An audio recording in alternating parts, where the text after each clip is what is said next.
মাননীয় স্পিকার, আপনাকে অসংখ্য ধন্যবাদ।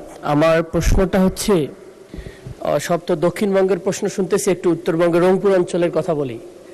আমাদের তো দুঃখ হলো আমাদের তিস্তা নদী, এই তিস্তা নদী অববাহিকায় আপনার গাইবান্ধায় 165টা চর, আমার নিজ জেলায় 480টি চর রয়েছে। এই চরে প্রচুর পরিমাণে পেঁয়াজ উৎপাদন হয়। গতকাল আমি ভিজিট করে এসেছি, কিন্তু সেখানে পেঁয়াজের মূল্য দেখলাম মাত্র 500 থেকে 600 টাকা, যেগুলোকে 1000-এর অধিক হলে সেই কৃষকগুলো লাভজনক হতো। দ্বিতীয়ত, আমার অঞ্চলের মানুষ তো এমনিতেই অনেক বেশি গরিব, সেই অঞ্চলের মানুষগুলোকে সেই চর অঞ্চলে কীভাবে শিল্প উদ্যোক্তা বানানো যায়, এবং চর বেষ্টিত এর পাশাপাশি ডাল রয়েছে, ভুট্টা রয়েছে এবং আরও ছোট ছোট কিছু জিনিস আছে, সেগুলোর ক্ষেত্রে আমাদের কৃষিমন্ত্রী কোনো ধরনের রংপুর বেজ, পার্টিকুলারলি আমাদের কুড়িগ্রাম বেজ এগ্রি ইন্ডাস্ট্রি ব্যাপারে কোনো ধরনের পরিকল্পনা করবেন কিনা, আমরা এটাকে জানার ইচ্ছা ছিল আর কি। মাননীয় মন্ত্রী। ধন্যবাদ মাননীয় স্পিকার, আপনাকে ধন্যবাদ জানাচ্ছি মাননীয় সংসদ সদস্যকে।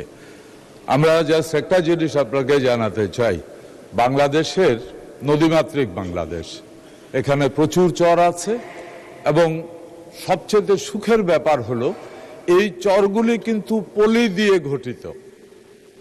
সুতরাং পলি যেই মাটিতে যেখানে আছে সেখানে যেই ধরনের ফসল উৎপাদন করা সম্ভব ওই ফসলগুলি আমরা চিহ্নিত করছি। এরই মধ্যে ওই এলাকাগুলিতে কৃষকদেরকে ওই ধরনের ফসলে উদ্বুদ্ধ করার জন্য কৃষি বিভাগ থেকে লোকজন যাচ্ছে, ডেমনস্ট্রেশন ফ্লট করছে, মানুষকে উৎসাহিত করছে। আগামী দিনে ওই চরগুলিতে আমরা ওই ধরনের ফসলের জন্য কৃষকদেরকে উৎসাহিত করব।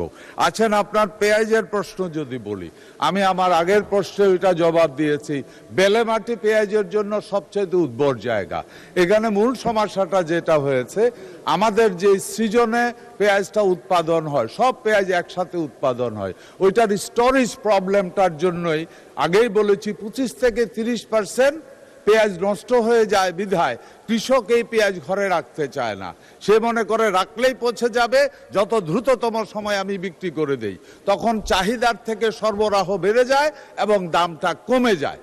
এই জন্যই আমরা এই যে নতুন যে পদ্ধতি, এয়ার ফ্লো পদ্ধতি, এটা যত এলাকাতে বিশেষ করে পেঁয়াজ রসুন উৎপাদিত হয় ওই এলাকাতে, আগের প্রশ্নেই বলেছি, আমরা 10,000 ওই ধরনের এয়ার ফ্লো হাউস বা সিস্টেম আমরা চালু করব। তাহলে যেটা হবে, কৃষক তার, এটা একটা কৃষকের জন্য নয়, হয়তো অনেকগুলি কৃষক মিলে একটা ঘর হবে।